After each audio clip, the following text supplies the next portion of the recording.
Good evening, everyone. I would like to call the Monday, August 10th, 2026 Common Council meeting to order. Clerk Toronto, I believe you would like to make some comments regarding the link for this meeting and other expectations. Good evening, members of the public. To maintain good audio quality for council members and yourselves, we will be muting everyone not speaking by default. If you would like to speak during a public portion of the meeting, please submit your request in the chat. Directions to do so have been listed. We ask that you provide your full name and residential address, as those are required for all speakers at in-person council meetings. Those wishing to speak must activate their camera, displaying the speaker to be recognized by the chair. Additionally, if you are called on to speak, please provide your details in the following format in order to be called on. My name is full name and I live at residential address. I would like to speak for or against agenda item. You will then be given 5 minutes to speak. Thank you. All right. We want to let you know that disrespectful, rude, or disruptive speech or actions will not be tolerated. Such speech or actions, as well as verbal attacks on any person, may result in the individual, without notice, forfeiting the remainder of his or her allotted time. Again, welcome everybody. Real quick, look at somebody and say, welcome, welcome, welcome, welcome, Welcome. Yeah. welcome, Yes, indeed. welcome to the council chambers. All right, and for invocation tonight, we have Pastor Jason Miller from the South Bend City Church. If he would come at this time, give his name and residential address, and we all stand for prayer. My name is Jason Miller. My address is 1013 Leeper Ave, South Carolina.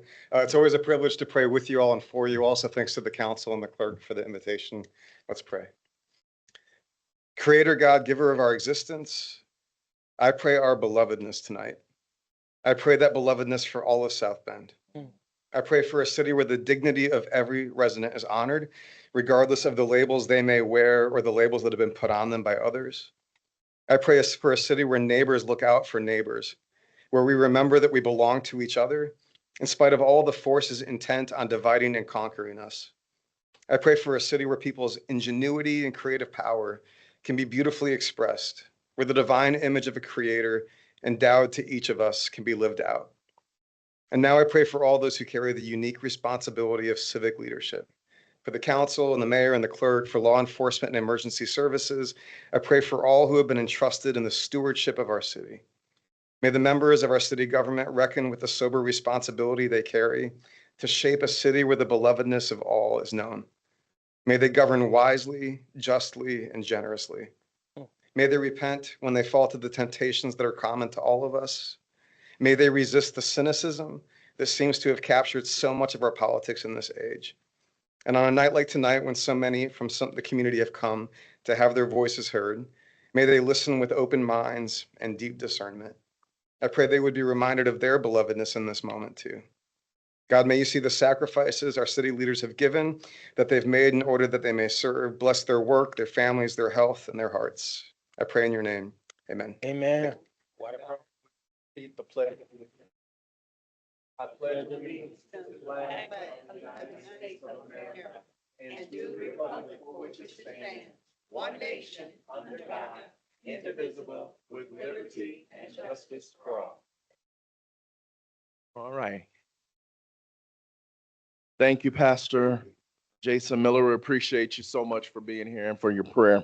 All right, Clerk Toronto, would you please give us a roll call? Councilmember Gooden Rogers, Present. Councilmember McBride, Present. Councilmember Dr. Bidinger, Present. Councilmember Bolden Simpson, Present. Councilmember Thomas Morgan is excused, Councilmember White, Present. Councilmember Dr. Davis, Present. Vice President Niskoski is excused, President Lee. Present. I have 7 members present. All right, we will now have a report from the Subcommittee on Minutes for July 27, 2026. To the Common Council of the City of South Bend, the subcommittee has inspected the minutes of the July 27th, 2026 meeting of the council and found them to be correct. Therefore, we recommend the same be approved. Motion to approve? Second. There's been a motion and a second. All in favor? Aye. Any opposition? Motion carries. We have special business. This is Bill number 2621. I'm gonna ask our attorney, Mr. Palmer, if you will just give us um, um, your thoughts on the process here. Sure. This resolution has been subject to a public hearing already.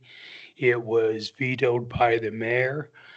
This is on special business for the council to possibly override the veto. There will be no public input of this because you've already had public hearing. This is an opportunity for the council to discuss whether they wish to override the veto, or if they just want to make a motion and do it without discussion. It will take 6 votes to override the mayor's veto. Clerk Toronto, would you give 2621 a read, please? A resolution of the Common Council of the City of South Bend, Indiana, urging a pause on the enactment of the Midwest Continental Divide Trail and committing to resident input, fiscal responsibility, and property rights. All right, so as you all know, a few weeks ago, this was brought as a resolution.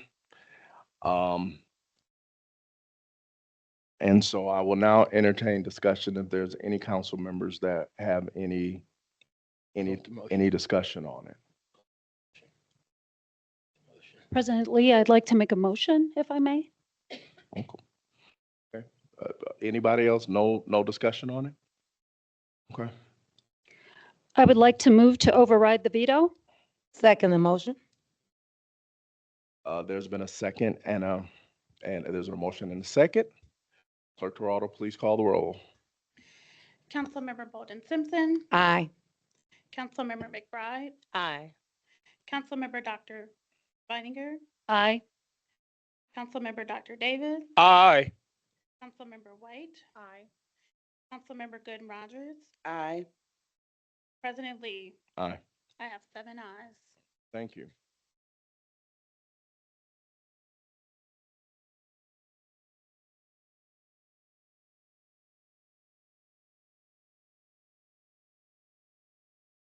Is it appropriate to have anything to say afterwards? Okay. All right. All right, we will now move on to resolve into the committee of the whole. I will now entertain a motion. That we resolve into the committee. Second. There's been a motion and a second. All in favor? Aye. Any opposition? Motion carries.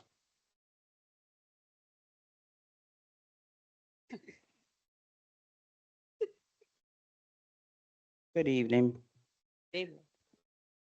The Committee of the Whole is now in session. This is the portion of the council meeting where bills are given a second reading and public hearing before a committee made up of all 9 council members. All bills set forth at this second reading and public hearing have previously been given a first reading and a committee hearing prior to this evening's meeting. In addition, we will hear from the chairperson of the standing committee where the bill was discussed and the results of that decision. If the proposed ordinance is a zoning ordinance, a report from a staff member will be given. In all other situations, the formal presentation on the proposed ordinance will immediately follow the committee report. The formal presentation will be on time.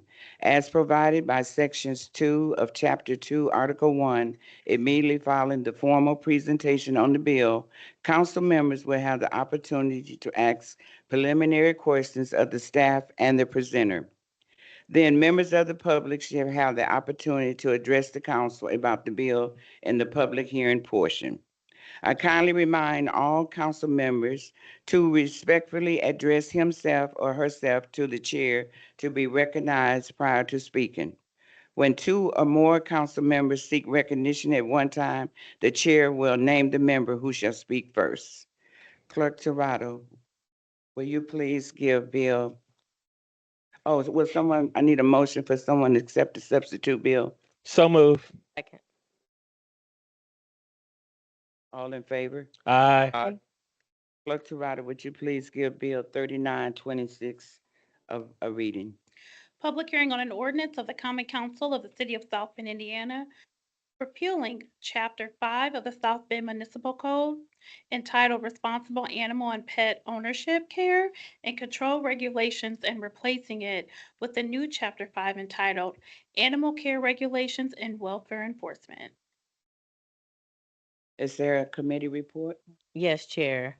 The Health and Public Safety Committee met this afternoon, and we send substitute Bill 3926 to the full council with a favorable recommendation.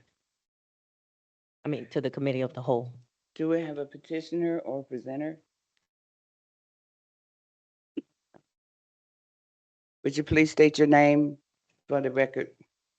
Certainly. Good evening, Council. My name is Jenna Throw, City Attorney with offices on the 6th floor of this building.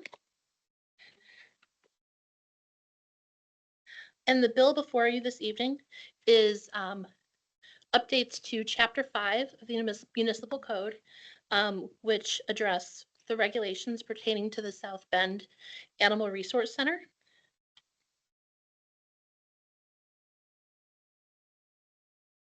For a general overview of the purpose of these revised regulations, they clarify and strengthen South Bend's animal care and welfare regulations throughout Chapter 5 of the Municipal Code. They also codify existing care standards to improve transparency and compliance and strengthen the city's ability to enforce serious or repeat violations of city ordinances. And further, the changes improve the readability of the regulations for both residents and staff. One area of change is that we reorganized the way that the articles fall within Chapter 5. We tried to group similar topics together and in a way that flowed more intuitively so that it was easier for both the public and for staff to find particular topics or particular ordinances within the chapter as a whole. Starting with general provisions such as definitions, moving into care standards, both for domestic animals as well as species-specific regulations covering some different species that the city issues permits for, such as horses or chickens, pigeons, honeybees, things like that. Then moving into the general permitting requirements and prohibited actions, the sorts of things that could result in an ordinance violation. Then the enforcement process and the general administration of the department and the Animal Welfare Commission. With respect to the animal care standards, we talked a little bit when we had a discussion about this ordinance in committee back on July 27th. These standards mainly codify existing best practices for the care of animals to make it easier both for residents to understand the expectations and for staff to have clear guidelines to enforce with the public. So there's both an education piece to it as well as enforcement.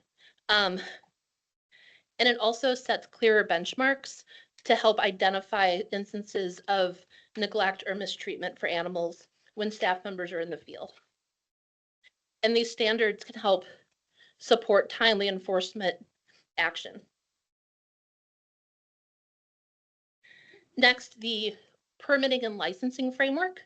The permits themselves are not a new addition to the code. The ordinance revisions more standardize the rules that apply across all permit types, whether for breeders, pet shops, kennels, grooming facilities, animal events and activities, standardizing the description of how to apply for a permit, the standards that apply, making sure that there's consistent requirements for different types of permits to just standardize that process as a whole. Next, regarding the formal animal designation system, this is a tiered classification system similar to what already exists for animal designations through the Animal Welfare Commission. which have defined criteria, procedures, and corresponding restrictions or outcomes based on the severity of the issue. This is similar to the existing system, but it includes additional clarifications and promotes consistency in enforcement decisions, and again, provides clear expectations for residents. And so you have a public nuisance designation for an animal that's more just having nuisance behaviors, and then a dangerous designation and vicious to address different types of behavior in different ways with kind of escalating restrictions. The next topic is the regulated animal possession permit. And this is a replacement for the existing enforcement mechanism that's called the habitual animal offender. This process would be focused on seeking compliance with the ordinance while reducing the need for more severe enforcement. It would require owners with repeated or high-risk violations to have one of these regulated animal possession permits in order to possess animals.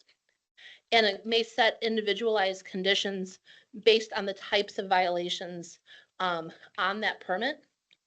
And in the event that a situation is so severe that the staff would recommend a person not possess animals, may recommend denial of a permit to the Animal Welfare Commission and have the Animal Welfare Commission make a determination that a permit should be denied, resulting in the person not being able to possess animals, which is very similar to how the existing habitual animal offender designation would work when combined with a recommendation for a lifetime ban on owning animals.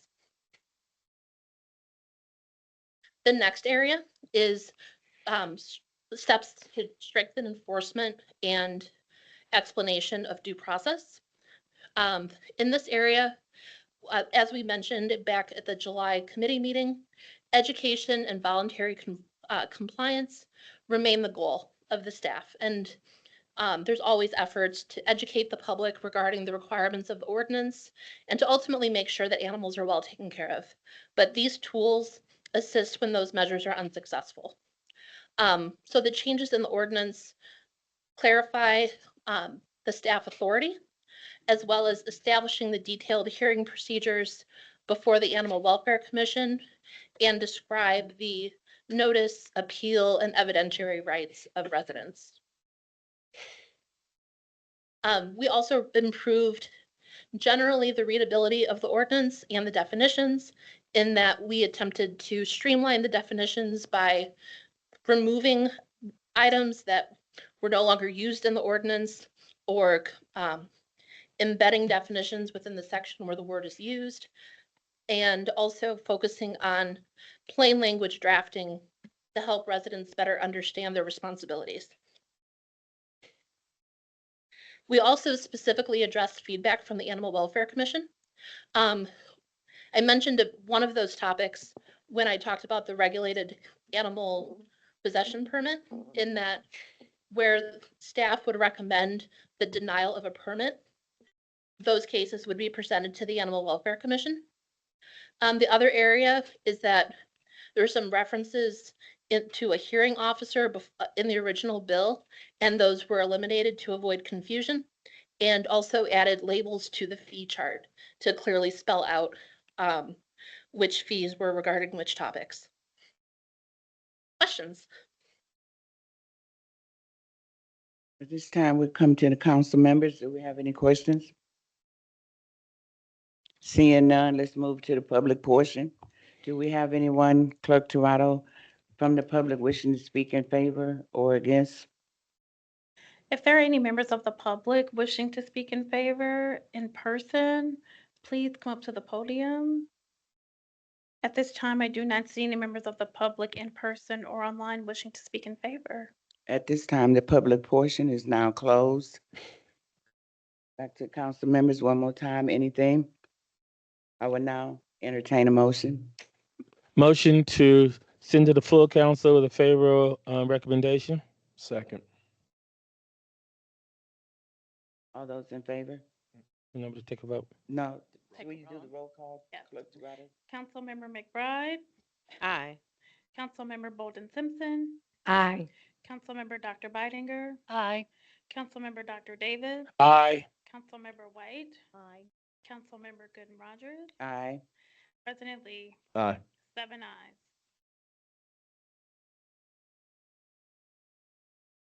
Clerk Torado, will you please give Bill 4726 a reading? Public hearing on an ordinance of the Common Council of the City of South Bend, Indiana, approving a petition of the Advisory Board of Zoning Appeals for the property located at 1737 O'Brien Street, Councilmanic District Number 1, in the City of South Bend, Indiana. Would you please state your name and tell us something about the bill, please? I need to do, You get a committee Oh, report? committee report, I'm sorry. okay. The zoning annexation met this afternoon, and we bring Bill 4726 to the full council with a favorable recommendation. Okay.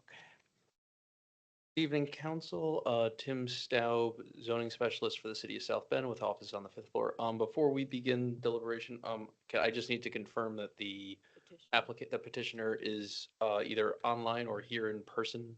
Oh, sorry, that's true. So we brought it with no recommendation. I appreciate that correction. Victor, are you online here? Can you But tell me we- the name of the petitioner? Victor would be his name. I don't, what's his last name? Castro. He's not online. There is no Victor Castro online. All right. Then we like to make a motion to, do we make a motion to table that to the next meeting? I would just like to get everything clarified by the attorney. Mr. Palmer, what should we do here? Normally, when the presenter does not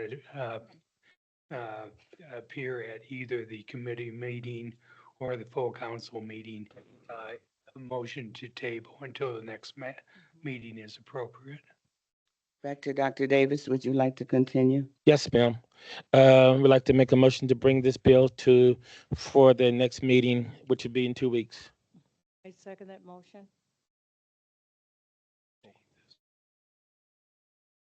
Roll call. Sorry, I'm just Okay, trying to work that's it okay. out with Mr. Palmer. Okay, let's take your time. Let's do it right. Okay, thank you.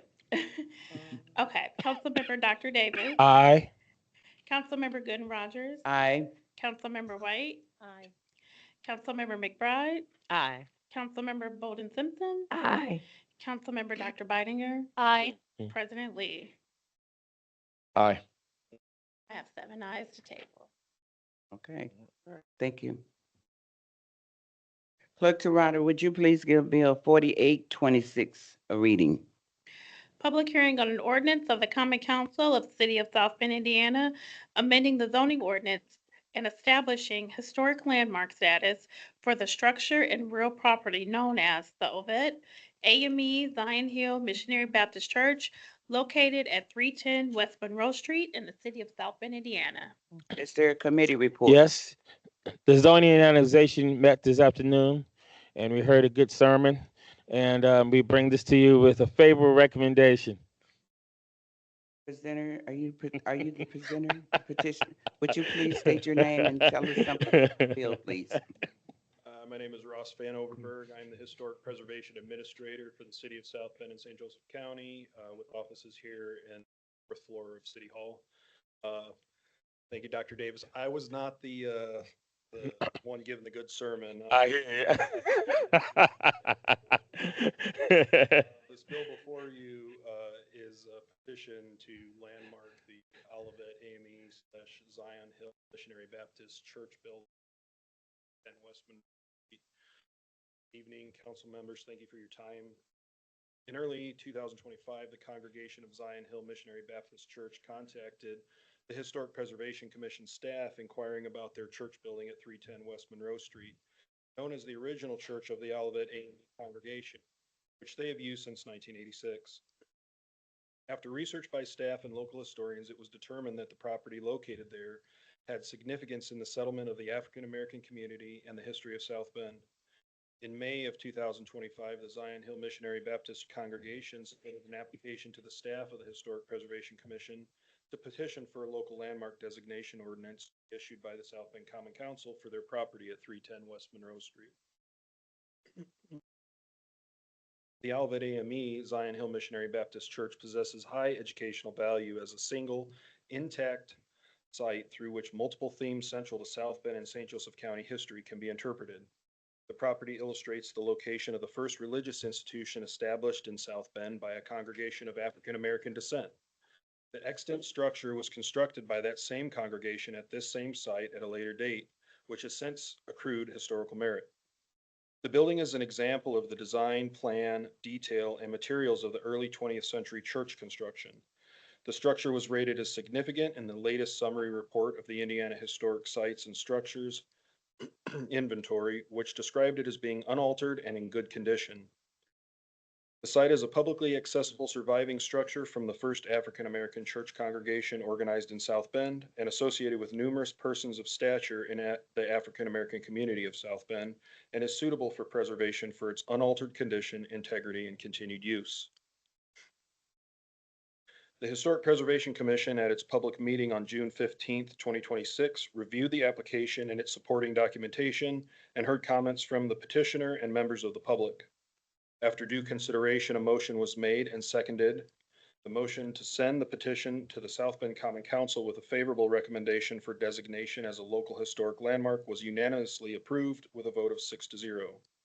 I'd ask that the full council and the full committee and following full council concur with the Historic Preservation Commission to vote to send this petition with a favorable recommendation to designate 310 West Monroe Street as a local historic landmark. Pastor Derrickson is here to speak on behalf of his congregation as well for this petition.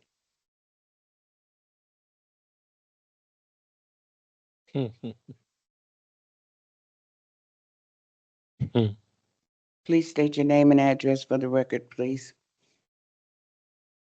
I'm Chris Derrickson, 1333 Farmcrest Circle, Mishawaka. And once again, I stand before you. I want to first thank you and our gratitude for the consideration that you gave us this afternoon and all the support that we received. I'll give you my 2-second sermon. I want to also thank, and I'm a preacher, so I got to praise God for the visionary of Pastor John Bundy and the Olivet AME congregation that set forth to do God's will by formulating first African-American church, which brought equality at that time and still today. It serves as ones who can bring their voice to where our voices are not always heard. And so I want to thank you, and I want to ask the council to please have favorable consideration of passing this ordinance. Make Zion Hill or the Olivet AME site a national or a landmark, historical landmark. I'm more used to being behind a pulpit. A civic still. Preach on. Those who are here, and I look across here and I see familiar faces. Some that I've seen. You all have a common. Thank God for all of it, AME, the Black community. Some of that link by shedding God's word. And God's word is Zion Hill, other Black churches that has built, that stands on their shoulders.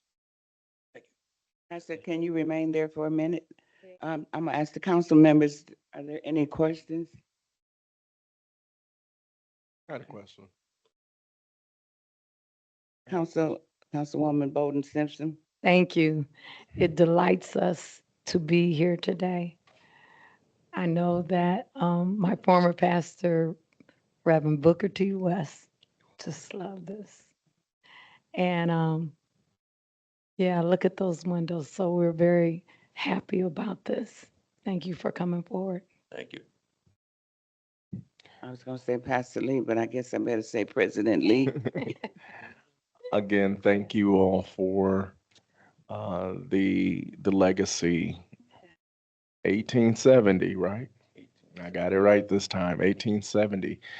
My question is, how have you guys been able to keep this building in such good shape all of those years?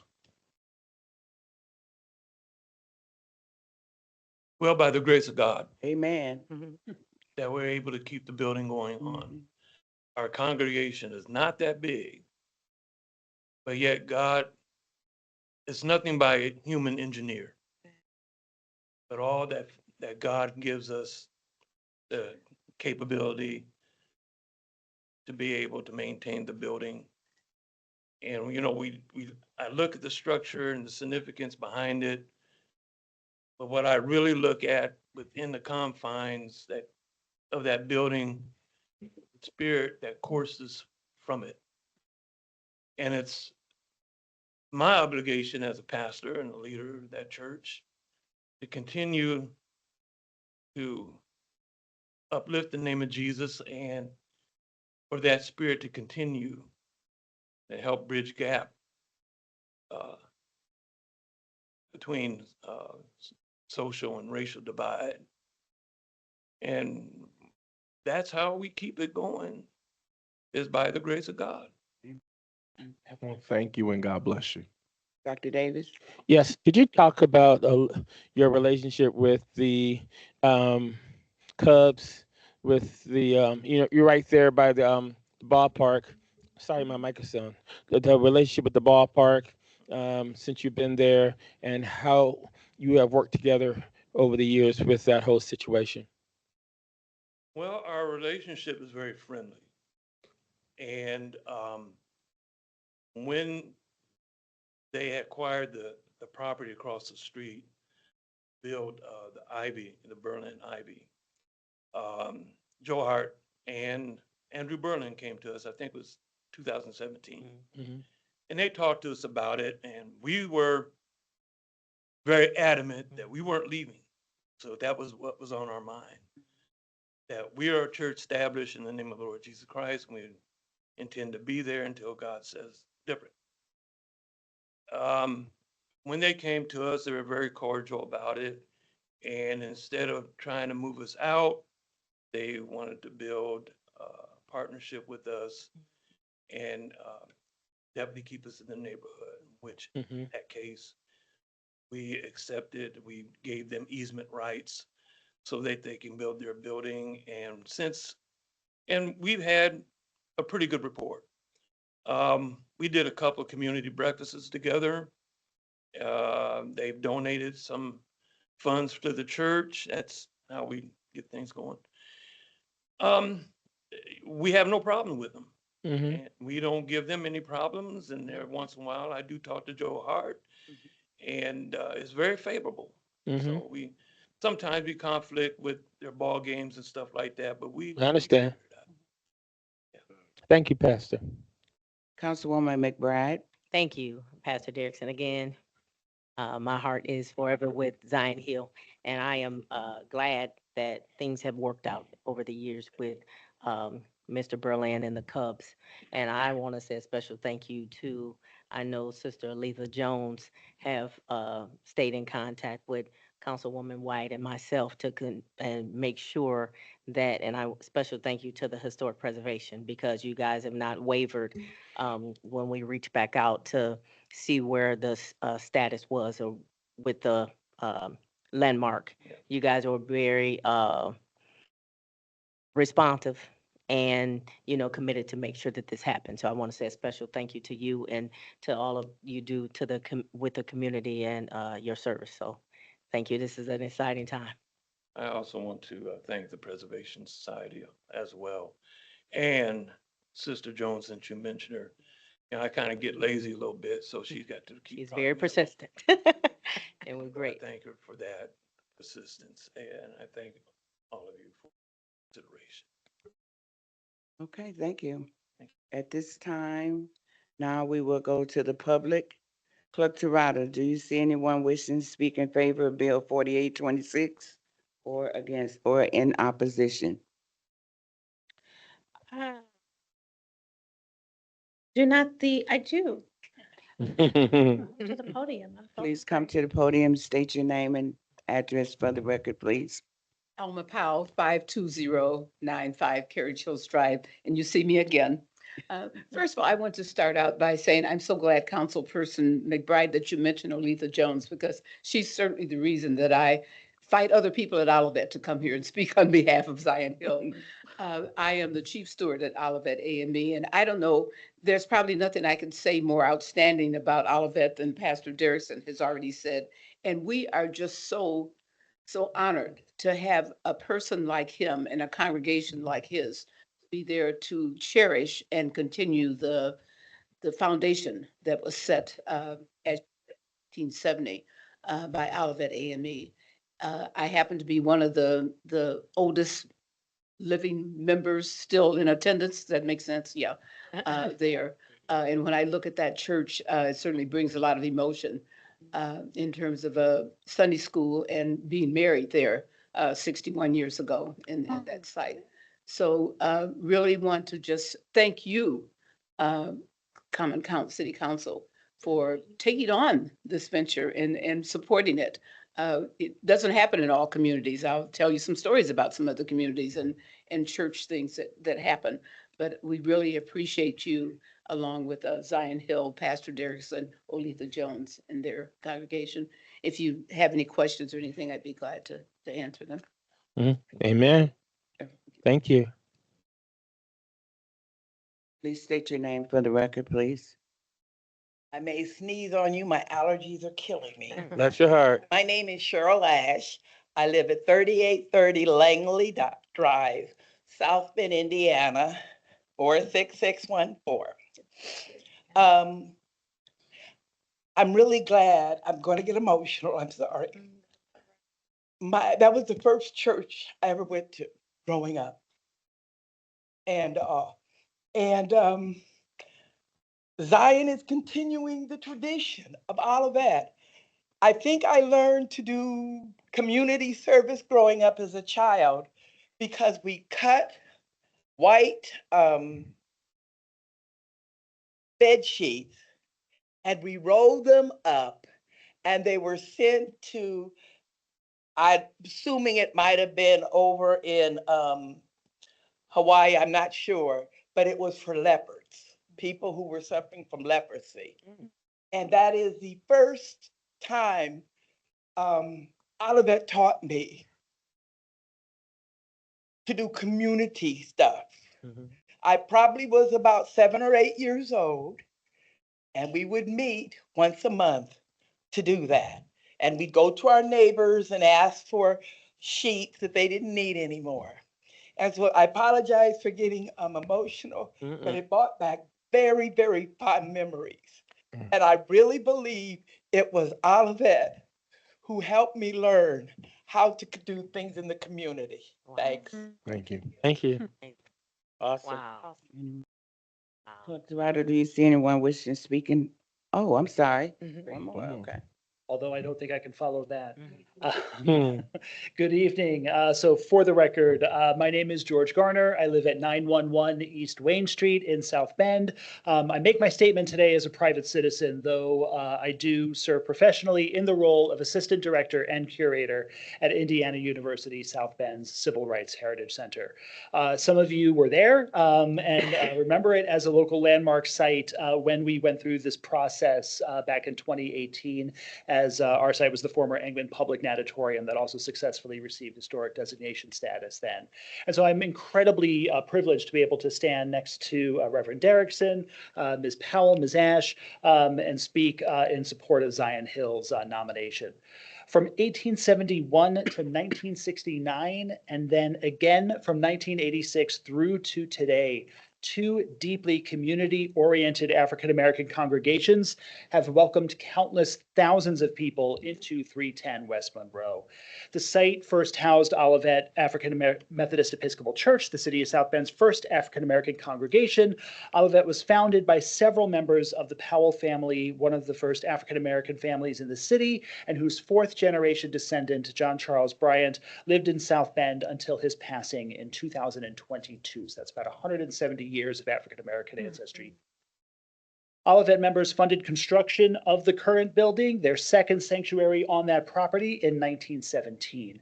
And while the congregation moved to a third building in 1969, since 1986, it's Zion Hill Missionary Baptist Church that have become the caretakers of these historic roots. So this site and these congregations have legacies that span nearly the entire history of African-American people in the city of South Bend, from the earliest families through to today's leaders. And it's for these reasons and many others that I am glad to support this initiative marking Zion Hill Missionary Baptist Church as a locally protected landmark through the Historic Preservation Commission. Thank you. Thank you. Wow. Yeah. Clerk Toretto, do you see anyone wishing to speak in opposition of Bill 4826?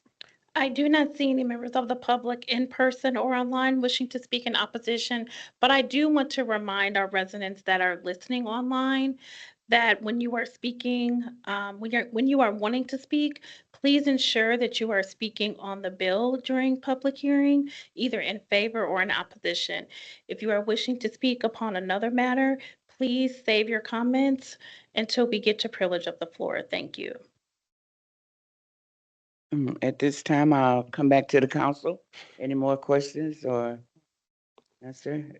If not, then the public, oh, I should have closed the public portion first. Yes. And now back to the council Yeah. for final remarks. Make a motion. At this time, I entertain a motion on Bill 4826. Move to send Bill 4826 to the full council with Second. favorable recommendation. Second. Clerk, will you call the roll? Yes. Councilmember Dr. Davis, Aye. Councilmember McBride, Aye. Councilmember Gooden Rogers, Aye. Councilmember White, Councilmember Bolden Simpson, Aye. Councilmember Dr. Bidinger, Aye. President Lee. Aye. 7 ayes. 7 ayes. 7 ayes. Perfect number. Clerk Toretto, will you give Bill 4926 a reading? Public hearing on an ordinance of the Common Council of the City of South Bend, Indiana, amending Section 9-16 of the South Bend Municipal Code to establish rates for mobile integrated healthcare visits. Is there a committee report? Yes, Madam Chair, the, Personnel and Finance Committee heard Bill 49-26 in our committee meeting this afternoon, and we sent it to you with a favorable recommendation. Is there a staff member or petitioner? Please state your name and for the record. Good evening, Council. My name is Jenna Throw, City Attorney with offices on the 6th floor of this building.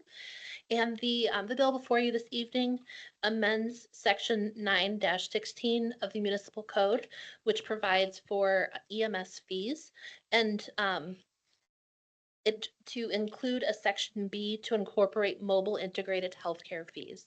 And some background behind that. The city has been providing mobile integrated healthcare since its program was established in 2021. And recently, the state of Indiana changed some of its laws regarding mobile integrated healthcare systems to allow for charging insurance companies, where insurance companies are required that already cover emergency services have to cover this type of emergency service as well.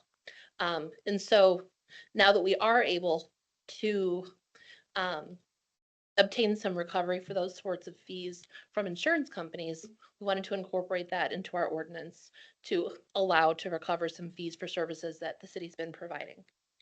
And I have with me tonight Chief Buchanan and Assistant Chief Skorkin and Meyer who can speak a little bit more on this.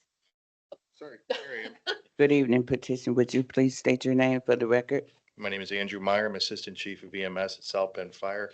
I have offices at 1222 South Michigan, South Bend, Indiana, Central Fire Station. As Jenna said, that we've been providing this service for quite some time, and in 2021, we were one of the first, if not the first, in the state of Indiana to be recognized as a state certified mobile integrated healthcare provider. What that means is we have 2 firefighters, paramedics with a long history of experience that go out and in non-emergent situations address folks that might be calling 911 more repeatedly than others. And we address those needs that they might be utilizing 911 to address their problems rather than some resources that they need. What these folks do is they've created relationships in the community, different organizations to get them to whether it be the health needs or social needs that they need, so they're not utilizing the 911 system to address those needs. And as she said, I think we are one of the first in Indiana to actually do this, and we want to take advantage of the opportunity to get some reimbursement on those services. Do you have any questions? Council members? Dr. Heidi? Thank you for that. I love the creativity on hearing about the history of this, that we were actually one of the first ones to do something like this. Did you model this on somebody else's program? Like, where did the idea, the origin story come from? The original idea was out of Wake County, North Carolina, and out of Hennepin College in Minnesota. Those were the 2 states that were kind of pioneering in the whole thing. Indiana is a very diverse state as far as different needs for different departments. We tried a lot of different models before we kind of settled into this one. And we do everything from healthcare needs to social needs. As I said, we address the folks that are trying to use 911 as a health home, and we don't want to do that. It's expensive for us, it's expensive for them, and before they know it, they're pretty deep in debt on stuff. What our community healthcare providers do is they address the folks, they reach out to them, and we just kind of figure out what they need. I know that's kind of a broad thing, but it's a broad program. So we're just addressing what the folks, the citizens need. And if that is Meals on Wheels, if that's a shower handle, if it's help for medications or help with VA, we navigate them through that. So to answer your question, we kind of tailored it. We had a cookie cutter program, but we tailored it down to what we need in South Bend. Awesome. That's awesome. Thank you. Well, thank you. President Lee? Yes. Just want to say thank you for again being innovative and making sure that our residents are taken care of, and those who have insurance, their insurance can reimburse you all back for the services. Those who don't have insurance, they don't get charged, correct?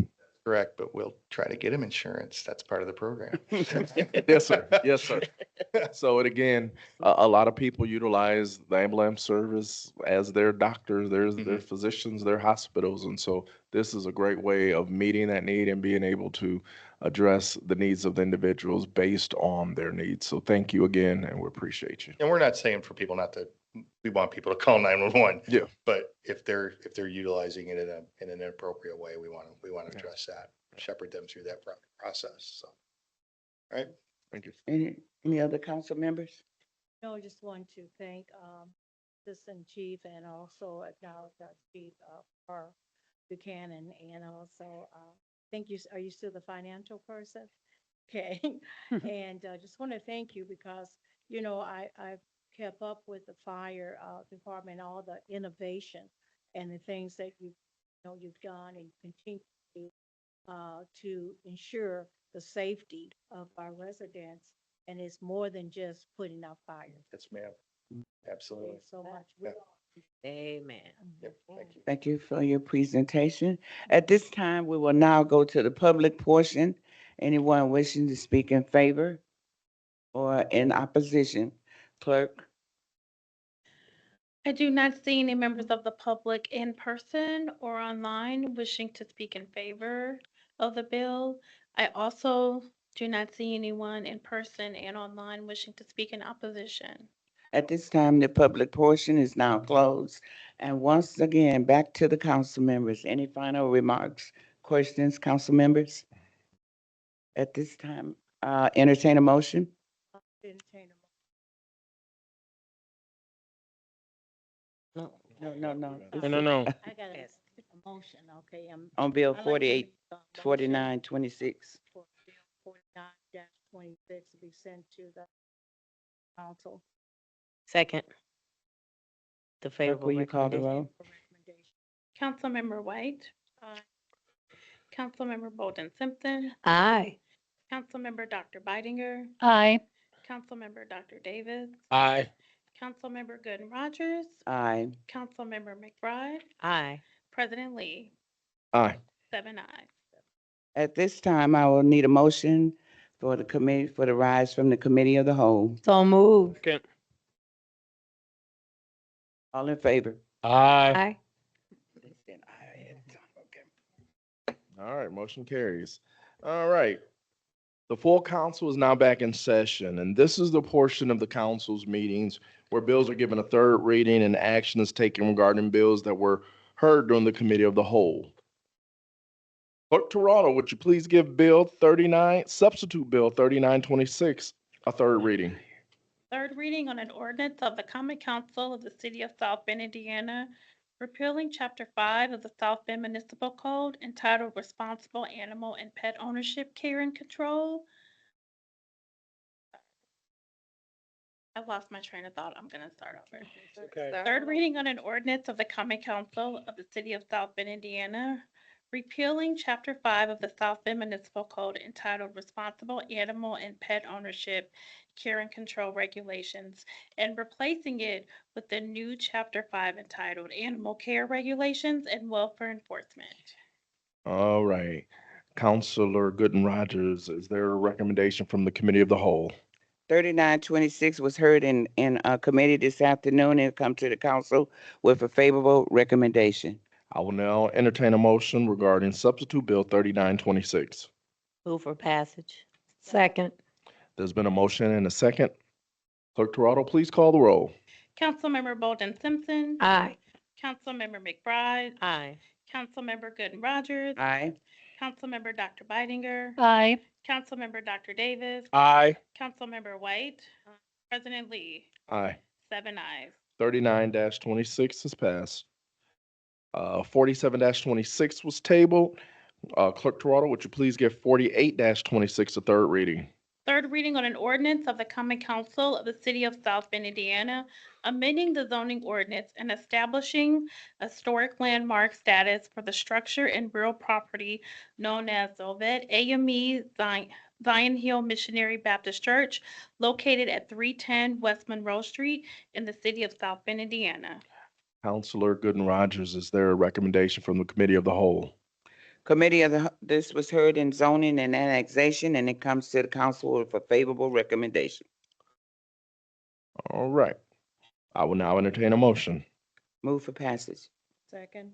There's been a motion and a second. Clerk Toronto, call the roll. Councilmember Dr. Davis. Aye. Councilmember Gooden Rogers. Aye. Councilmember McBride. Aye. Councilmember Bolden Simpson. Aye. Councilmember White. Aye. Councilmember Dr. Bidinger. Aye. President Lee. Aye. 7 ayes. 48-26 has been adopted.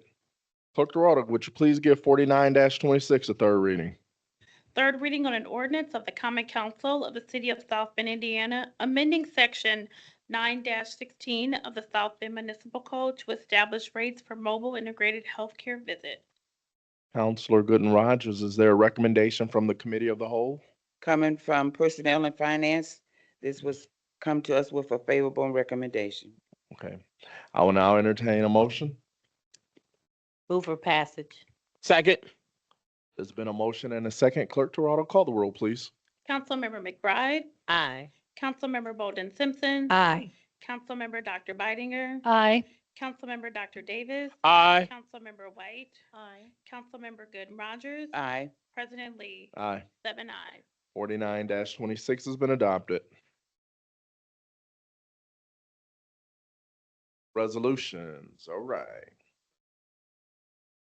This is the portion of the council's meeting where the common council hear bills filed as proposed resolutions. The title of each proposed resolution is read by the city clerk.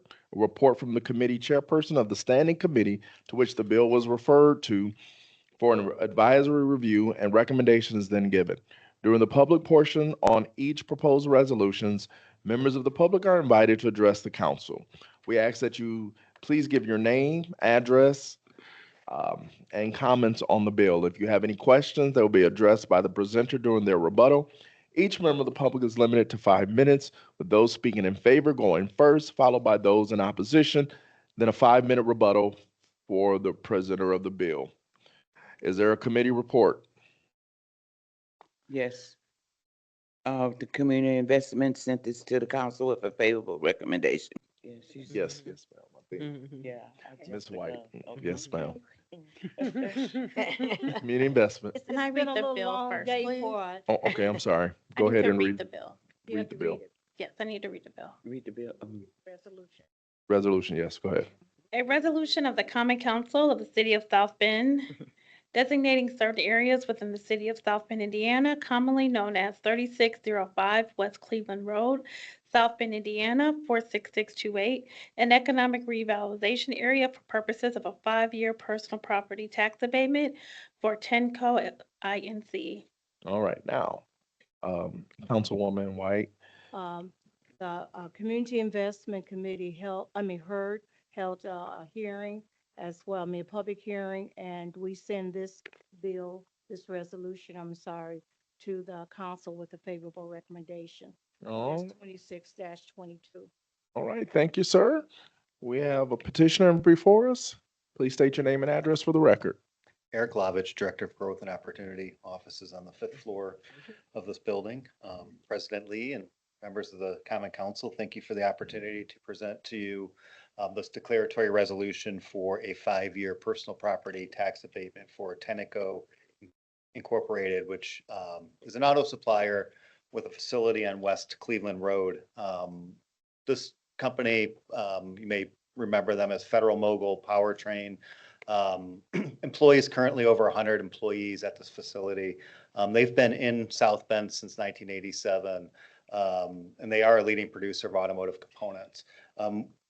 We present to you a declaratory resolution for new personal property, business personal property that the company plans to install upwards of $8.5 million worth of equipment. What this equipment would do would allow the South Bend facility to be the center of a new business line for Tenneco, going into the commercial truck off-highway sector of the industry. This investment would lead to 80 new jobs. So we have 100 jobs already at this facility. Tenneco is investing in South Bend and investing in South Bend workers, and will have high-paying, good jobs, nearly double what they have currently. All personal property tax abatements that the Common Council considers and approves are 5-year abatements as opposed to the real property, which could range from 3 to 10 years. We ran through, we looked at current property tax bills for this property.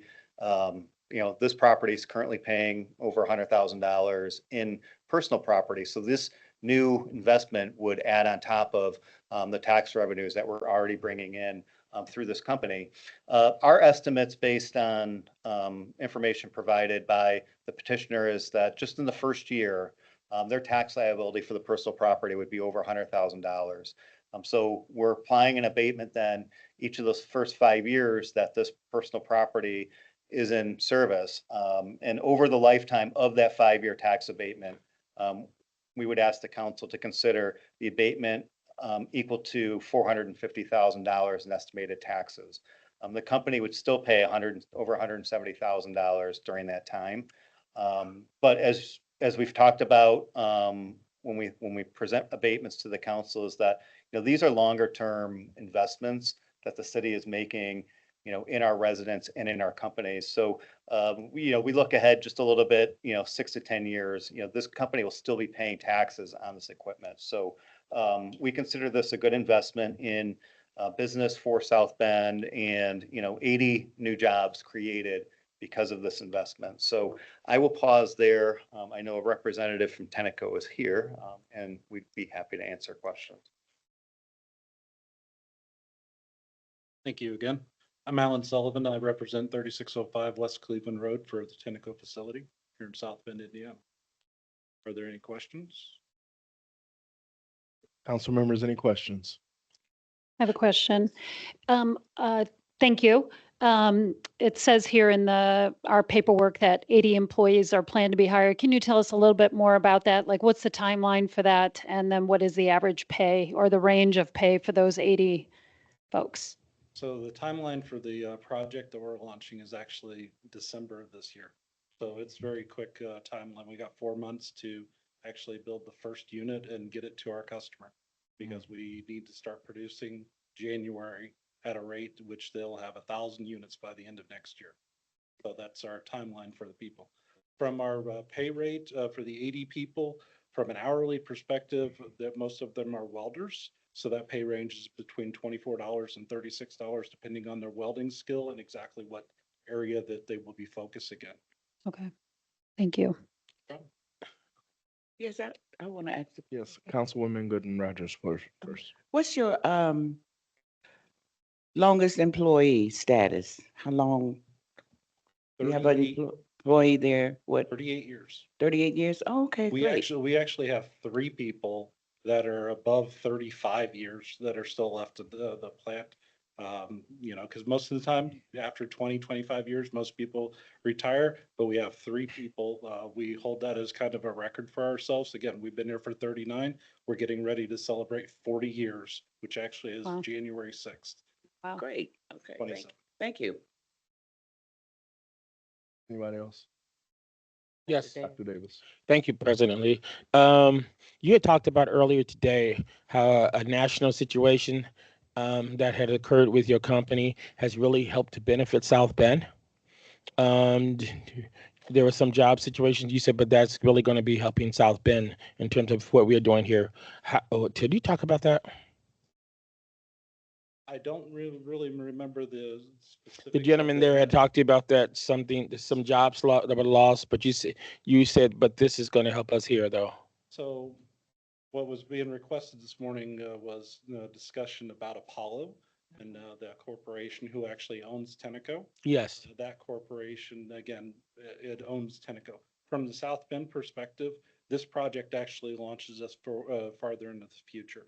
Right now, we are very much focused with the automotive suppliers. Mhm. So we build piston assemblies in the South Bend plant. Going forward, again, we have vehicles that are there, but this puts us in a completely different market. Okay. The commercial off-the-truck highway vehicles, in regards to this specific project, it's associated with generators and power plants. And that is a huge market that's out there right now that customers want. Units that we're going to be building, there's more demand than there actually is suppliers to this project. Wow. So as we go to the future, as everybody understands, data centers and off-grid power systems are going to be more and more common in the future. This is an emission system for that. So it's helping both the environment and, at the end of the day, the business and people here in South Bend to have jobs and move forward. We're very fortunate to be selected as the place. There's no one else within the company that's actually building this unit. As I explained earlier, it's 6 foot tall, 8 foot wide, 12.5 foot long. This is not a small unit. We need 75 to 80 welders just to be able to put this thing together properly and be able to have it at rate to be able to ship out parts every day. Wow. Thank you for that answer. No problem. And I just would like to say that just from the history of being in workforce development, Federal Mogul has been a great resource. When we looked into the packet, they hire a lot of minorities, a lot of reentry people, felony friendly organization, and they've given people an opportunity to do something positive with themselves. So we're very grateful that you guys are in the first district, and thank you for all that you've done. I think the young lady over here had a question. Sorry. I'm the one, hey, thank you. I'm the one I was on Teams earlier today, asking you to please come to the construction trade show and aggressively go after some of these young people. They need good paying jobs that make them use their minds and their hands. Because when you're using your mind, your hands for something good, you can't use it for something bad. So that gentleman over there can tell you about the construction trade show that's at Notre Dame. The students love it, and you will find some young men and young women who are willing to work and willing to learn. I appreciate that. I did write it down this Okay. morning when you said it. So. Thank you. All right, at this time, we'll go to the public hearing. Is there anyone from Clerk Terrell, is there anyone from the public which is speak in favor? At this time, I do not see any members of the public in person or online wishing to speak in favor. Is there anyone wishing to speak in opposition? At this time, I do not see any members of the public in person or online wishing to speak in opposition. At this point, the public hearing portion is now closed. Now I will entertain a motion. Motion to, Oh, got it? Oh, you got it? you got it? No, got it. You got it. Okay. Come on, y'all. Got lost. Go ahead, Oliver. Motion to, what, you know, you don't say, you don't say motion to approve. You say motion to, the motion to, adopt. Thank you. I appreciate it. I couldn't think of the word adopt tonight, y'all. 26, 23. All right, is there a second, please? Second. Thank There's you. been a motion and a second. Please, Clerk Toronto, please call the roll. Councilmember Dr. Davis. I do know that.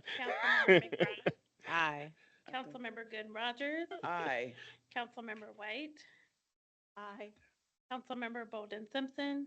Aye. Councilmember Dr. Bidinger. Aye. President Lee. Aye. 7 ayes. All right, Bill 26-22 has been adopted.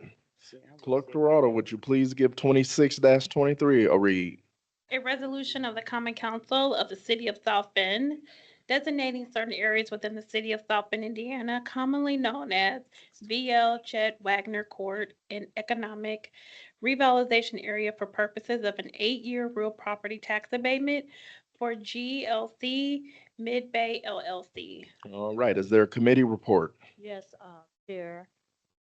Resolution 26-23 was heard in a committee, community investment, and we sent it to you with a favorable recommendation. All right, petitioner, actually state your name and address for the record, please. Eric Glavich, Director of Growth and Opportunity, offices on the 5th floor of this building. Excuse me. Presenting for you in your consideration the second declaratory resolution of the night. This is for real property tax abatement for a future, what's known as a speculative industrial warehouse building. This building will be constructed by a Great Lakes Capital entity called GLC Mid-Bay LLC. This is up in the Portage Prairie development area. So as you drive north on 31, you see the growth in that development area over the past 10 years or so. We look ahead at these types of developments as investments for the city. This is property that is bringing in very little income, but we have a developer in Great Lakes Capital and their entities that are basically building buildings to recruit jobs and businesses to South Bend. In this case, the speculative building would be built to be flexible. So whereas a lot of the industrial buildings that you see in this area might be single tenant buildings that are quite large, GLC plans to construct this building to be flexible. So it could have anywhere from a single tenant that would take up the entirety of the space all the way up to 11 or 12 tenants. What we're finding in the market is that, there is demand for these smaller spaces. So we are getting more interest, questions in DCI about, what types of, spaces are available, in South Bend for these types of projects. As I mentioned, this is being built by Great Lakes Capital through one of their entities. They are planning on spending $8.8 million on this property. The building will be over 130,000 square feet. And it really is focused on small to mid-sized businesses that are, that need this type of space in order to expand.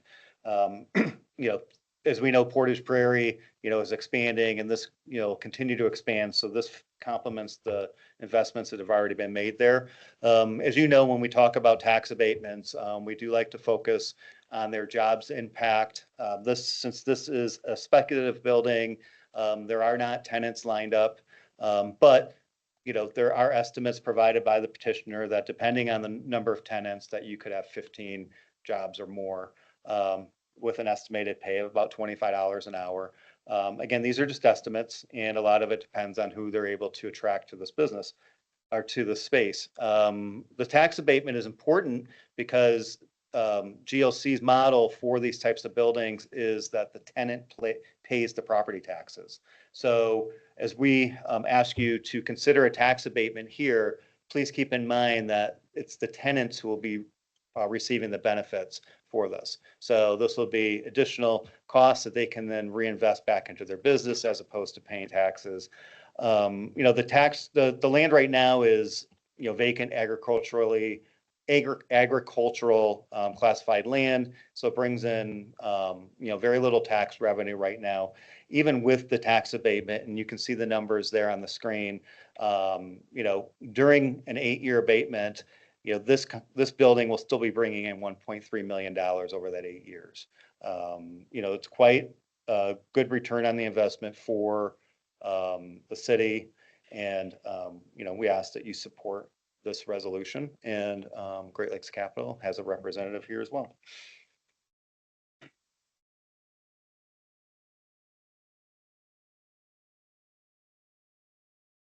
Good evening. Thanks, Eric. Ethan Fowler, Great Lakes Capital, representing GLC Mid-Bay LLC. I want to thank you again for your time and consideration this evening as well as this afternoon. But really, I just want to emphasize that this building is designed with small to medium-sized users in mind instead of a large box that we're just going to try to put one tenant in. And when I say that, there's a lot of investment going on in the greater Michiana area, as well as businesses already in South Bend. Perhaps they're growing in South Bend, and they want to relocate here as well. On the abatement standpoint, that does directly reduce the occupancy costs for potential tenants. That's just kind of a brief wrap up. I thank you for your time and consideration. I'm open for any questions. Thank you. Thank you. Thank you very much. At this time, council members, do you have any questions or statements or anything? I just want everybody to take a look at the projected annual taxes was $763, and it's going to generate about $2.5 million, and 1.158 will be abated, but it still will be $1.3 million of taxes paid from us. Property that's bringing us $763 right now.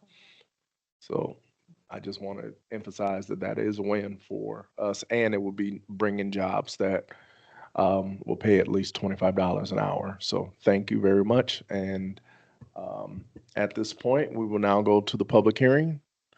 Clerk Toronto, is there anyone from the public wishing to speak in favor? I do not see any members of the public wishing to speak in favor, but I do have one person online wishing to speak in opposition. Okay.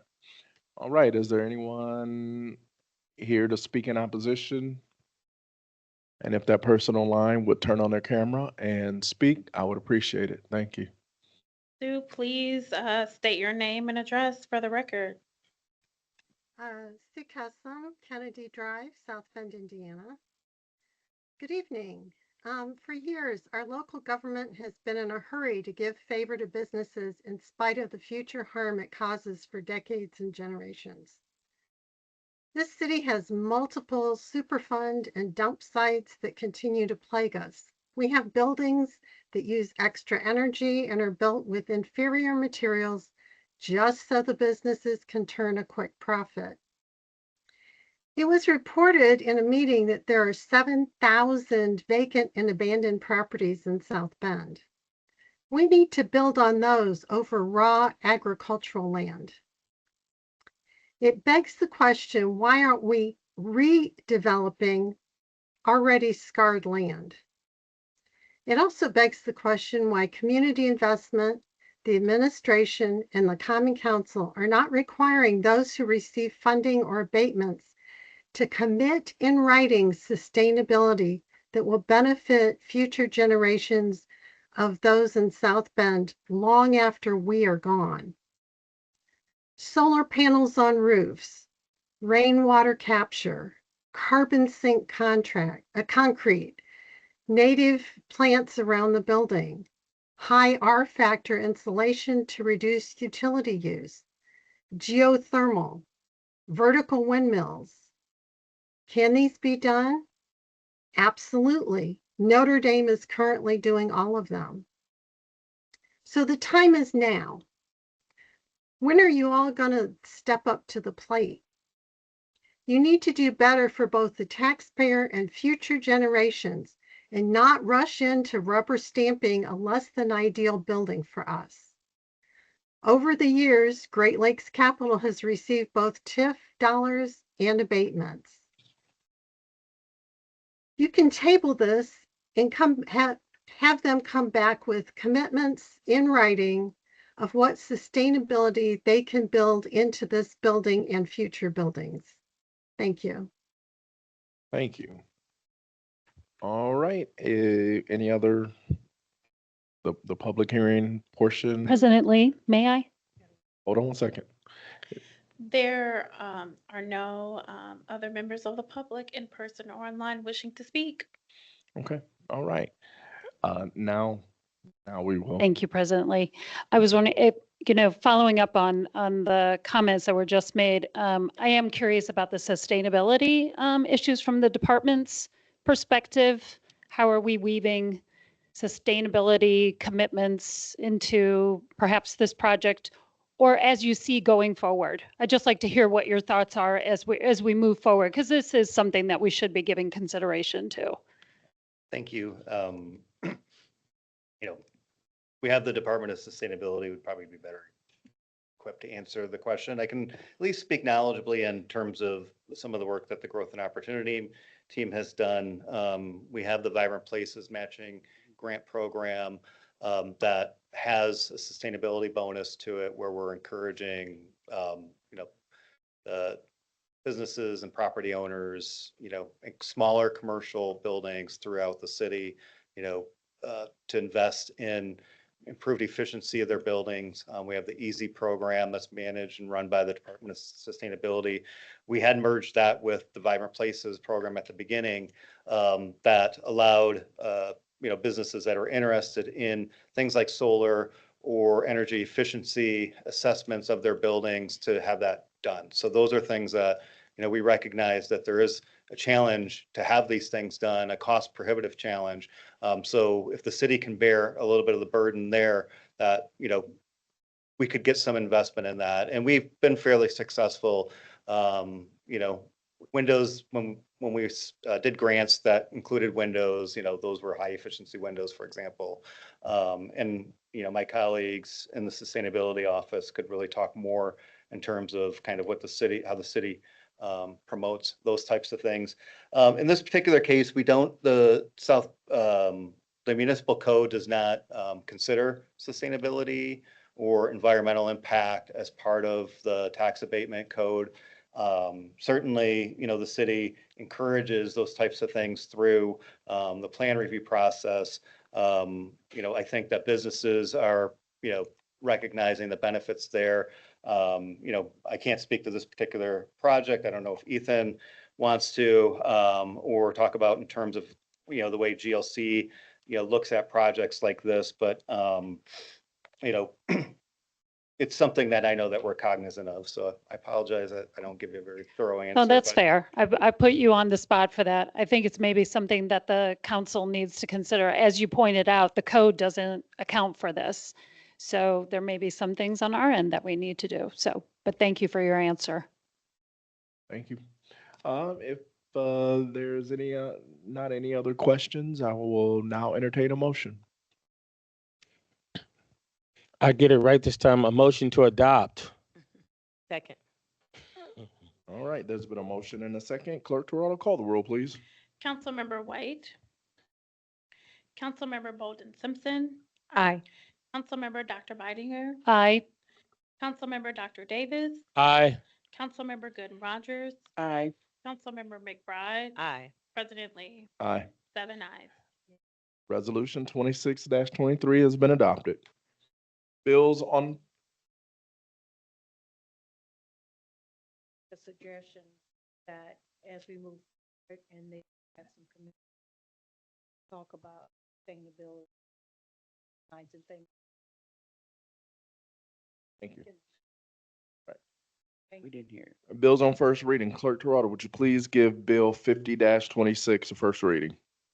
First reading on an ordinance of the Common Council of the City of South Bend, Indiana, amending the zoning ordinance for property located at 626 Allen Street and 630 Allen Street, Councilmanic District Number 1 in the City of South Bend, Indiana. I would like to entertain a motion to send Bill 50-26 to the South Bend Plan Commission for public hearing and on August 17th, 2026, to the Zoning and Annexation Committee for public hearing and third reading on August 24th. So moved. Second. There's been a motion and a second. All in favor? Aye. Any opposition? Motion carries. Clerk Toronto, would you give 51-26 a first reading? First reading on an ordinance of the Common Council of the City of South Bend, Indiana, amending Chapter 20 of the South Bend Municipal Code to establish Article 14 containing regulations regarding electric vehicle charging.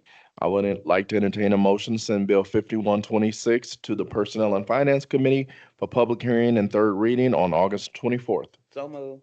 Second. There's been a motion and a second. All in favor? Aye. Any opposition? Motion carries. Clerk Toronto, would you give 52-26 a first reading?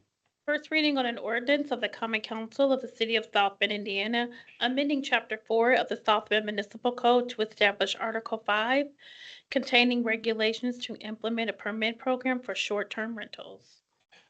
I will now entertain a motion. I have a question on, a motion on the question.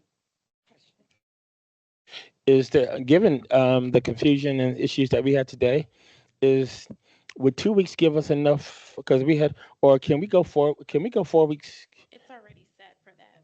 It's set for 4 weeks? Okay, just making sure that it was set for 4, because we had a lot of confusion today, as we all know. Yep. Thanks. Yep. Thank So you, I'd like sir. to send, I'd like to entertain a motion to send to Community Investment Committee for public hearing and third reading on September the 14th. Cool. Second. There's been a Thank you. motion and a second. All in favor? Any opposition? No. Motion carries. All right, Clerk Toronto, would you give 53-26 a first reading? First reading on an ordinance of the Common Council of the City of South Bend, Indiana, amending Chapter 21 of the South Bend Municipal Code to implement a special exception for short-term rentals. I would like to entertain a motion to send Bill 53-26 to the South Bend Plan Commission for public hearing on August the 17th, 2026, and to the Zoning and Annexation Committee for public hearing and third reading on September the 14th. So moved. Second. There's been a motion and a second. All in favor? Aye. Any opposition? Motion carries. Clerk Toronto, would you please give 54-26 a first reading?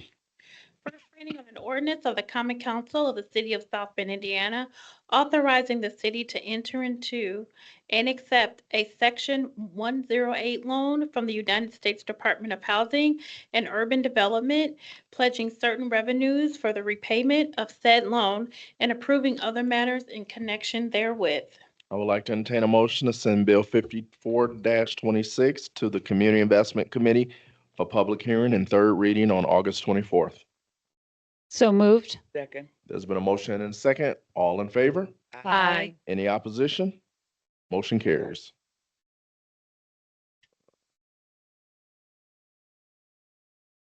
Unfinished business. Is there any unfinished business?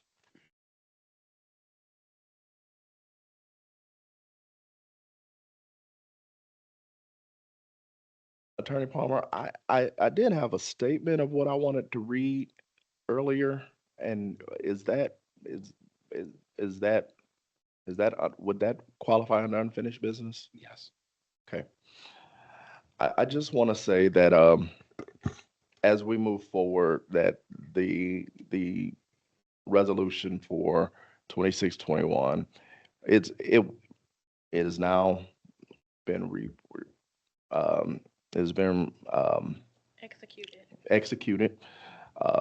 It doesn't stop the Midwest Continental Divide Trail. It does not signal that the council opposes it. We welcome the work that brought a $40 million investment in conservation and recreation to St. Joe County, and we want to see it succeed. Our concern has never been the trail. It's been about our role and the role of our residents and how it moves forward. The administration is right that many protections exist in state law: open meetings, a council vote for formation, a council vote on zoning, council vote for before eminent domain inside our city. We take that seriously and we appreciate the clarity. But statutory protections are not the same as public understanding. And residents west of South Bend are hearing about a commission trail route, eminent domain provisions for the first time through debate, not through direct outreach with them. And a council vote at the right stage is not a substitute for property owners knowing in advance what is being planned near their land. This is the gap this resolution speaks to, and asking for earlier, clear communication with the people this project touches is not misinformation.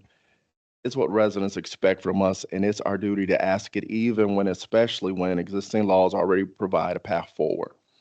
We may disagree about the communication, if it was sufficient or not, but we should not agree that it is important. And so the Common Council remains committed to working with the mayor's office, state officials, community stakeholders to ensure that decisions are made in a transparent and collaborative way for everybody. So thank you. Thank you. Thank you. Give him a hand. All right. Now we'll go to privilege of the, any new business? New business, yeah, I have some. Yes, we got some. new Yes, business. who has new business? Yes. Let me start. Two things. The first day of school for South Bend Community School Corporation is August 19th.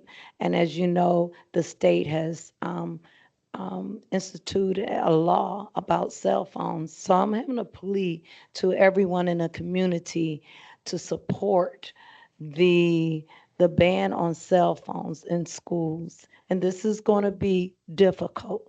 But if we work together with our young people and we support our teachers and administrators, because this law is for the benefit of students, they need to be learning, and you can't learn when you're looking at a cell phone. So I'm asking the community to rally together on this. Yes, Dr. Bidigan. Thank you, President Lee. I just wanted to let folks know that we have a final date for a town hall meeting on short-term rentals. That's going to be Wednesday, the 19th of this month at the downtown library in Classroom B. I would just like- Councilwoman Jen Rogers? Oh, okay. Councilwoman McBride. Thank you, President. I would just like to announce that Riley High School will be having a book bag giveaway this Saturday, the 15th, from 1 to 4. It's also time for the community to start having book bag giveaways. So wherever you know in the community, if you would share that information so we can all participate and make sure that our children have the supplies they need to go back to school. Thank you. And also on Thursday, One Roof at 10 a.m., 10 to I believe 1 o'clock, they're giving away school supplies and parents can come in and shop. So if you have people who need school supplies, go to the One Roof on Thursday at 10 a.m. I don't have the address, but again, Right on One- Dubell and Fellows, there you Is go. third there any way district. we can get this information to like put on social media? et Yeah. I cetera? can send it, yeah. And if Okay. I'm not It's white. mistaken, President, yeah, I think that Charles Black Center having the parade, high school, church, do part of that, but they're, advise as that parade. I think everybody's gonna meet down to There is, a Saturday is such a big day. Mamas Against Violence has their Gala. annual their gala at the Gillespie Center. And then also, my nephew plays for Notre Dame. Jace Lee is having his free baseball camp out at St. Patrick's Park. And so It's full. it's full, but we want to let you know that they're giving back to the community, and several students will have opportunity to meet Notre Dame players and also get some skill training. So that's it. Anything else? We will now move on to privilege of the floor. Privilege of the floor. Disrespectful, rude, or disruptive speech or actions will not be tolerated. Such speech or actions, as well as verbal attacks on any person, may result in the individual, without notice, forfeiting the remainder of his or her allotted time. Individuals who wish to address the council must state their name, residential address. Individuals will be limited to 3 minutes only, and the maximum time limit for the portion of the meeting shall be 30 minutes. Individuals shall not be permitted to address topics which the council has previously heard on the agenda. The council president may assign a topic raised by an individual during the privilege of the floor to the appropriate council member and/or request the city clerk to contact a member of the city administration for review, and topics assigned shall be responded to at the next scheduled council meeting. All right, if you're interested in addressing the council, the privilege of the floor, I ask that you come now and you can stand behind the podium. Good evening Good evening. to the entire council. My name is Mary McAfee. I am Director of Engagement and Economic Empowerment, Department of Community Investment, 5th floor. I just would like to thank each of you council representatives for coming to the Linden Avenue markets, for supporting the various programs. I do realize that there is so much going on in the city of South Bend, but it is always so nice to see your face in the place when you come through. And the residents like to see you as well, and they enjoy taking photos with you. And I was listening to all of the things that's going on September 12th. Bling. It's our final Linden Avenue Farmers Market, and we're focusing it around youth. We have the Spotlight Youth Twirlers that will be coming, and we also have about 10 to 12 youth vendors that are entrepreneurs, and Erica Jones will be bringing them. All right. But the main thing is, thank you for your support. I realize you're very busy. Just this past weekend, there were 4 events, and still I saw 3 to 4 council representatives that came through. So thank you for your continued support. Thank you. Next person, please. State your name and address for the record, please. Diane Binman, 745 Lawndale Avenue, South Bend, Indiana, 46628. And I'm coming before the council meeting, specifically want to talk about or see what they can come up with far as this the new $3 million I don't know, project for the grass.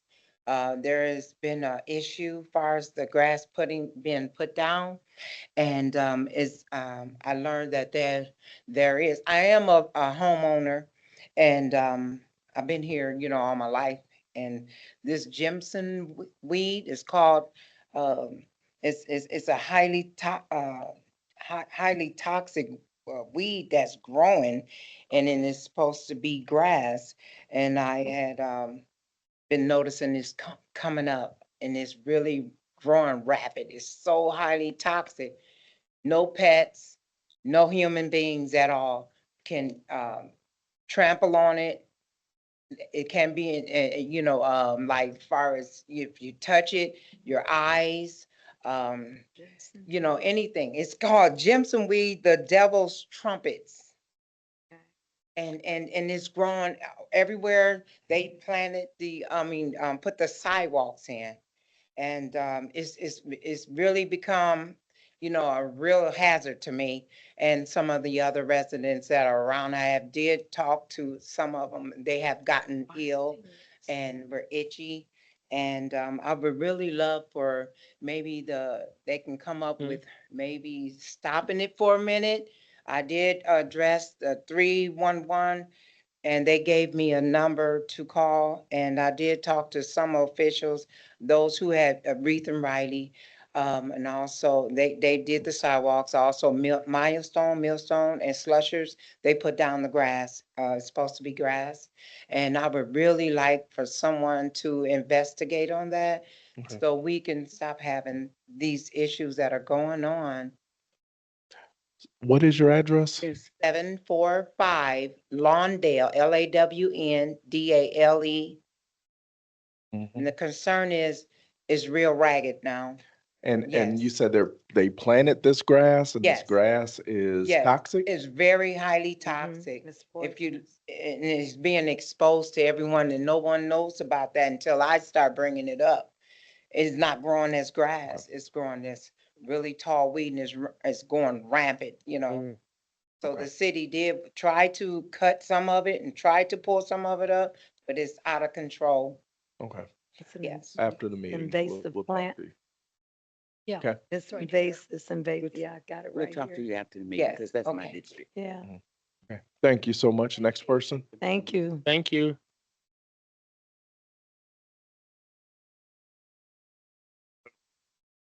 My name is Shanae Stewart. I reside at 225 East Bronson Street, 46601, South Bend, Indiana.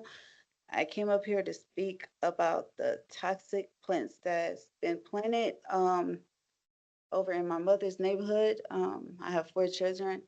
They all go over there and we play outside, cartwheels, all everything. But ever since they planted this lawn, supposed to have been sod, it is really called the devil's trumpet. It is a native plant. And Hmm. the symptoms cause fast heart rate, confusion, hallucination, blurry vision, coma, and even death. Wow. And I've been over there. I think, been playing about it. Mm-hmm. I was over there at my mother's house and I just started itching uncontrollably, and I got headaches and eyes were burning and the itchiness. So The city? I know the plant is very toxic. Even it's airborne as well. You cannot cut it, you cannot burn it. You can only it's supposed to be digged up by the roots and it spreads rapidly. And it's all through the north side of the neighborhood of South Bend. My demands are is everyone's grass get tested. Also, my demands are if they can pull up the line, they're gonna have to replant the line and replant it as sod and not this toxic plant that's been planted all over. It grows up to 6 feet tall. The city has came out and like tried to cut it and re-whack it, but it spread even more. And when it rains, the sweet aroma smell goes through the neighborhood and the seeds and the oils from that, like it spreads everywhere. So I'm bringing awareness for y'all to really do something about what's going on. Wow. Thank you. Thank you. Thank you. This is very new to us, so Sure enough. yes. Mm. Hello, Hello. Bernardo Malone, 3131, 171st Street, Hammond, Indiana. On July 31st of this year, I was here doing a piece for a protest. My company received a call that there was a crime scene on North Adams Street. As media, licensed media by the state of Indiana, I was in the area. I went there, seeing Lisa Stewart. I'm sure everybody know who Lisa is, filming. And she asked if she could use my bullhorn to make a video. I allowed that. Officer Vance, who I had commotion with in the past and did a complaint on him in the past, drugged myself and my son out of my company car and placed us under arrest. I asked him what was the arrest. He said, assisting a riot. I knew I have not done such. No officer of South Bend Police or any department in the United States should arrest somebody for something they did not do. I contacted Captain Herron, which he was on sick leave, but his duty to serve and protect, he took my call and followed up with me on that. How many lawsuits or complaints do it take for the community, the Black community on the north side, to feel safe by officers? And talk about that down the road. Another suggestion I have, or I believe you over Miami Hills, Ms. Simpson. I have a client, 19 years old with a 3 months baby. If anybody on the council would spend the night in her house, I would personally give you 10,000 cash. If anybody could spend 24 hours in her house. We are working with Miami Hills to see how to get this young lady out of that apartment. She had to come into my own home because she couldn't live in her own home. We meeting Friday. I would make sure you get that information. Would love to see you at the table. It's not pointing fingers, but we need change for these young mothers. What time? Do you know? I would email it to you. It's on my desk. I'm sorry. I know it's in the afternoon, I believe 3 p.m. And lastly, the Community Police Board. After Eric Logan was killed, we fought for that hard. It's up and running, but nobody ever comes. So the board can't hear. You will hear a mother today speak about her child getting killed by the police department. A report has been filed. She have not been contacted yet by the board. So just asking you guys to make some type of change in that police review board. If you can't come to the meetings, you shouldn't be on the board. You shouldn't be allowed on video. Come, let the public hear and see from you. Any questions from me, from anybody on the board? Nothing. Thank you. Thank you.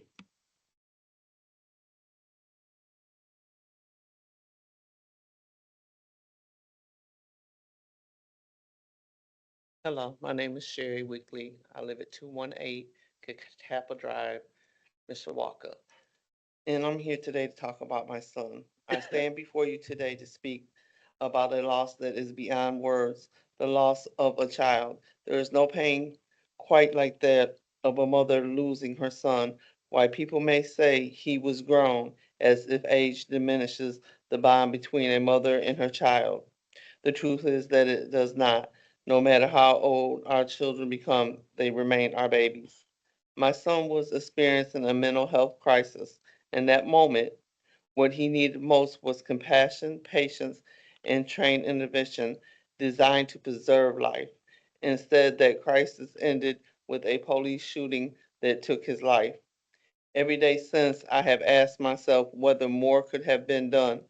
I continue to believe that every available effort should have been used to de-escalate the situation before deadly force became the outcome. This tragedy did not only take my son from me, it also took a father from his children. They are now left to grow up without his presence, without his hugs, his guidance, his laughter, and the opportunity to create new memories with him. They are left with questions no child should ever have to ask, and a grief no child should ever have to carry. It also took from us a loving brother, a glue to our family. He was the one who held us together, who brought light, laughter into our hardest days, and who strengthened the bond between us all. His absence has left a silence in our family that echoes every moment Take your time. Take your time. Take your time. in a void that can never be filled. As a mother, I can say that my heart Take your time.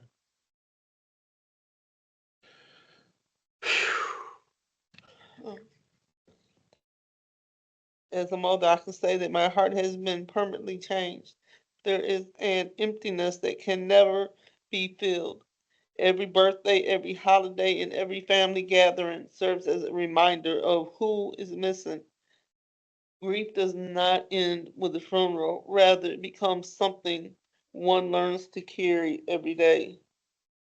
I share our story not only to honor my son's life, but also to call for effective change. Mental health crisis must be met with responses that prioritize preservation of life. Families deserve assurance that every reasonable step was taken to de-escalate before a loved one is lost. No matter, no mother should have to bury her child because were in the midst of a mental health crisis. No child should have to grow up without a parent when the outcome could have been possibly tanked. I will continue to speak my son's name, Jawan Bates, to seek accountability and to advocate for improved responses to mental health emergencies, not only for my family, but for every family who may one day face a similar and unimaginable loss. Because this wasn't just a policy failure, this was my son's life. And the saddest part about it is I have not heard nothing from no one. I found out about my son's death by accident. I was there. They had me waiting. I could have talked to him and they didn't let me until the first officer was very good. And then all of a sudden a bunch of officers came in and he got confused. He didn't know what to do and that. And then at the end, when they said his mom's here, you heard the one officer say, go get her. And then before they can get me, he was gone. And I didn't even know me and his 17-year-old son sat outside the hospital. I found out by accident because they called his fiance's phone, an officer did, wanting to talk to her. And I told her she couldn't talk right now. Can you talk to me? My pastor took me by the airport to the office. At 1:30, they told me my son passed away at 10. They had us sitting outside the hospital, his 17-year-old son in the rain, waiting. We're hoping because we ain't heard nothing. It got to be better. It got to be. He has 5 children now that look at the police as a threat. They don't look at him as somebody that they looked up to at one time. So a change really needs to come. Thank you. Thank you.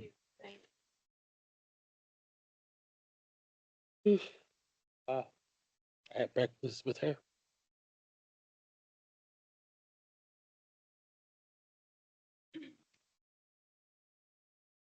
My name's Danielle Bueno.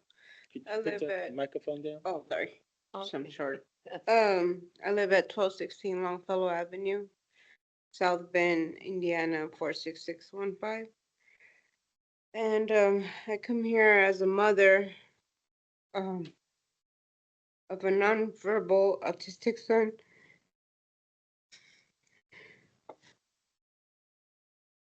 And I live in fear that it could happen to him too.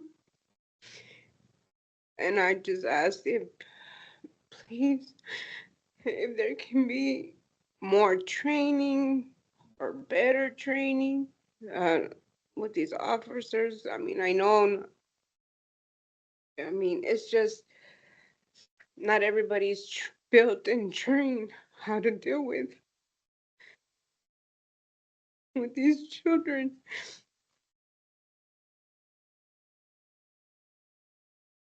And if they could change the policies and procedures, especially on disabled or mental person. It could be that they skipped their medication that day. We don't know. We never know unless we take the time to figure them out, or help them out, instead of making I don't know, if like just putting them away or locking them up.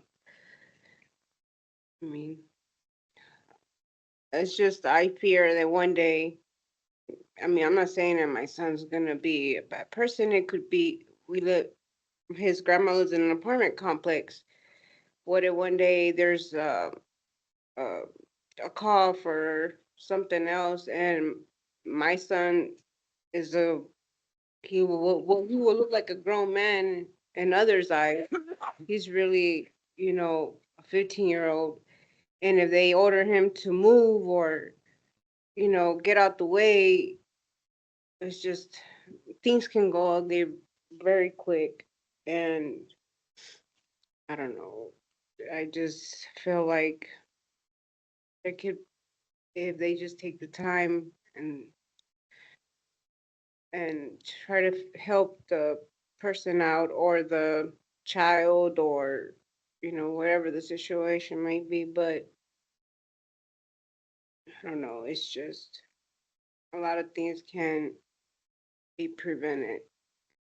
And I'm sure there's a lot of regrets from that day with Jawan, but we can't take it back. He's not here to defend himself. He can't speak for himself. He couldn't make that change. All he wanted was his mom, and nobody will understand him. I feel like when you have a child like that, only your mom can calm you down. And that's all I ask. If please, if there can be some changes. And that's it. Thank you. Thank you. Thank you so much. Is there anyone else to speak at the privilege of the floor? I do not see anyone in person, but we do have a few individuals online. Okay. Sue, you can unmute yourself and state your name and address. Hi, good evening. Sue Kessel, Kennedy Drive, South Bend, Indiana. Three things. One is the annual comprehensive financial report for 2025 is not available. That's a problem because that's what we look at what happened last year, so we can compare it to the budget being proposed this year. I want to know, I'd like you to get back to me on when that's going to be available, hopefully before the budget hearings next month. Second thing is, there are still a bunch of financial reports missing from the public drive. I asked for them in an APRA, no response, and they have not been put back on the drive. I don't know why financial reports have been deleted, because they're a legal record of what our tax dollars were spent on. And the third thing is something that I want all of you to think about every single session next month. The average property owner pays $2,400 in property tax every year. So that means if you squander $250,000, which happens all the time, $240,000, you have just wasted the property taxes on average for 100 people. I want you to take your budgeting more seriously rather than just rubber stamping round figures. $250,000 is a big deal. People paying $2,400 or more for their property taxes annually is a big deal. And I can tell you that people don't appreciate, you just kind of, oh, yeah, whatever.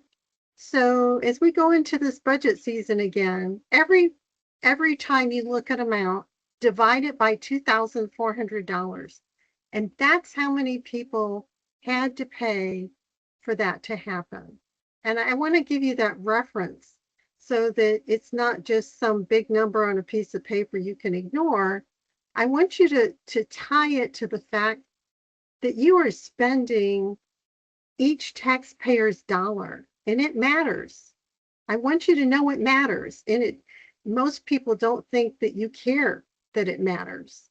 So, yeah, I'd love to see that annual comprehensive financial report as soon as possible. So please get back to me and please make it available on the public drive for everyone. Thank you. Thank you. Next person, please. Tiana, please unmute yourself and state your name and address for the record. Good evening, Tiana Baptiste Waddell, 330 Colfax Avenue. First thing that I want to say is I'm sorry for the loss of the family that's in the room this evening and the continuation of exposures to the effects of our racially and culturally biased city that we live in. These effects are lingering from the systemic oppression that has taken place in the city for the last 100 years. I am following up regarding what remains my larger concern is that what is the city doing with the findings and recommendations from the Reparatory Justice Commission report? We, as the citizens, continue to follow your process. We attend meetings, we're submitting our correspondences that don't get responded to, we're asking questions. I've requested records. I finally heard back from the lawyer today, but I'm still in the same position as far as my racial concern that I have with the city. So while these things are continuing, what is the response with the larger issue of that report? Because these are all effects from the last 100 years of being racially discriminated against and culturally discriminated against in this city. So I want to second, third, fourth, the request for bias training, not only in the police department, but across the entire city government. If the report documents longstanding racial inequities and institutional harm, what is being done to ensure that these biases that have contributed to these conditions are not continuing? How much are you all going to be budgeting this season to address this concern? We are never going to resolve these issues if we don't get to the core, and the core is addressing the way people are showing up to work, how they're dealing with people that are different than them, so that they can make decisions that are equitable and equal for all.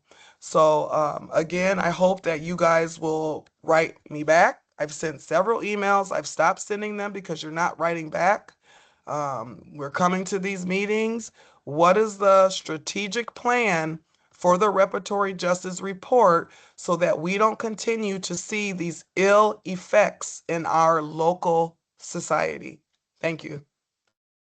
Thank you. Anyone else? I do not see any additional members of the public wishing to speak. All right, well.